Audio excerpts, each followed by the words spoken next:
You know not to get them wet, expose them to bright light, or feed them after midnight.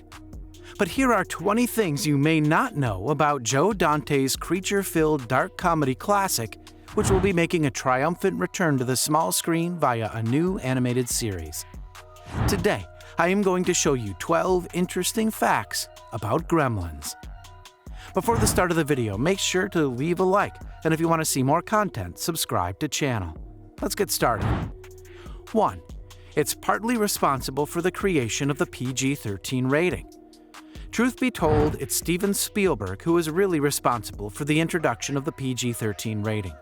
Both Indiana Jones and the Temple of Doom, which he directed, and Gremlins, which he executive produced, were rated PG upon their release, and subsequently criticized for not being kid-appropriate. To avoid being slapped with an R rating in the future, Spielberg suggested that the MPAA add a rating between PG and R. On August 10, 1984, Red Dawn became the first movie to be released with the new PG-13 rating. 2. But Gremlins could have been a whole lot darker. The original Gremlin script written by Chris Columbus was much, much darker. Case in point, earlier scenes included the Gremlins eating Billy's dog, then decapitating his mom and throwing her head down the stairs. Spielberg, director Joe Dante, and Warner Brothers were all in agreement that they should tone down the gore in order to make the movie more family-friendly. 3. Chris Columbus didn't write Gremlins with the idea that it would actually be made. He wrote it as a spec script and writing sample. It found its way into the hands of Spielberg, who explained that, "It's one of the most original things I've come across in many years, which is why I bought it." 4. The Gremlins were inspired by mice that inhabited Columbus' apartment.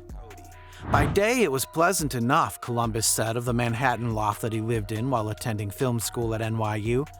But at night, what sounded like a platoon of mice would come out, and to hear them skittering around in the blackness was really creepy. Those mice inspired the Gremlins. 5. The script doesn't include much Gremlin dialogue. Much of the chatter spoken by Gizmo and the Gremlins is ad-libbed, or in reaction to whatever is happening in the scene. Keeping the dialogue loose also allowed the filmmaker to localize the dialogue for the film's various international markets. 6. Tim Burton was in contention to direct it. There was a lot of buzz surrounding Tim Burton after the success of his short film, Frankenweenie, so much so that Spielberg considered him to direct Gremlins. But the fact that Burton had yet to direct a feature film worked against him, and the gig was given to Joe Dante. A year later, Burton released his first theatrical feature, Pee-wee's Big Adventure. 7. Security was tight with the Gremlins. Because there was no CGI at the time of Gremlins, the creatures were animatronic puppets, each of which took a major chunk out of the film's budget. Zach Galligan revealed that when leaving the set each night, security personnel asked the cast and crew to open the trunks of their cars to ensure they hadn't stolen any of the props. 8. The film was originally scheduled for a Christmas release. Offbeat as it may be, Gremlins is definitely a Christmas movie, and as such had been planned for release during the Christmas season. But when Warner Brothers realized it didn't have a summer movie to put up against Indiana Jones and the Temple of Doom or Ghostbusters, it moved up the release date. The film performed well and ended up being the fourth highest-grossing film of 1984, behind Beverly Hills Cop, Ghostbusters, and Indiana Jones and the Temple of Doom. 9. Kate's story about her father's death was a polarizing scene. As a nod to the popular urban legend, Kate tells the story about how her father died while dressed up as Santa Claus and climbing down the chimney. When the rough cut was complete, both Spielberg and some Warner Brothers executives wanted it cut, as it wasn't clear whether it was meant to be sad or funny. Dante insisted that that's what made it a perfect metaphor for the film itself, and insisted it be kept in. In Roger Ebert's 3-star review of the film, he singled out this scene in particular, citing her story as being in the great tradition of 1950s sick jokes. 10. Billy was supposed to be the hero. At the end of the film, Gizmo saves the day by pulling up a window blind and exposing Stripe to sunlight. Originally, Gizmo lifted the first blind, followed by Billy. Spielberg suggested the scene be edited so that it was clear that it's Gizmo, not Billy, who is the movie's hero. 11. At one point, Gizmo and Stripe were supposed to be the same creature. It was also at Spielberg's suggestion that Gizmo's role in the film grew. Originally, it's the cute little Mogwai pet himself who transforms into Stripe the Gremlin.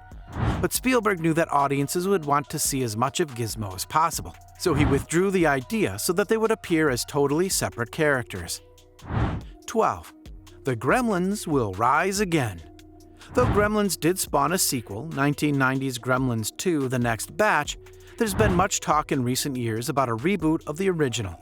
In a 2012 interview with Screen Rant, Columbus didn't seem totally on board with the idea. "I think it's impossible to recreate Gremlins in a CGI environment," he said. "I think it will inevitably lose some of its charm. Those are edgy Muppets in a sense, and you don't want to lose that sense of anarchy that those Gremlins had, because behind the scenes are 25 puppeteers making them come to life." But in August 2017, he seemed to have a different opinion on the matter, saying that he had completed a script for a third installment. "I'm really proud of the script," Columbus told Film. "It was as twisted and dark as anything, so we'll see. It's always a budgetary conversation when we're going to shoot it. I wanted to go back to the really twisted sensibility of the first movie. I found that was a very easy place for me to fall back into and started writing again, so hopefully we'll see that movie soon." Though the third installment does have an IMDb listing, no updates have been made to the page since the summer of 2017, though Columbus did say that the movie would actually be a full reboot in early 2018. Only time will tell whether it comes to fruition. In the meantime, in February 2019, Warner Media announced that it had greenlit an animated series based on the classic dark comedy.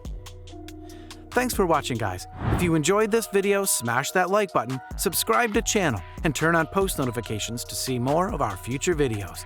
With that said, keep enjoying our videos, and I'll see you in the next video.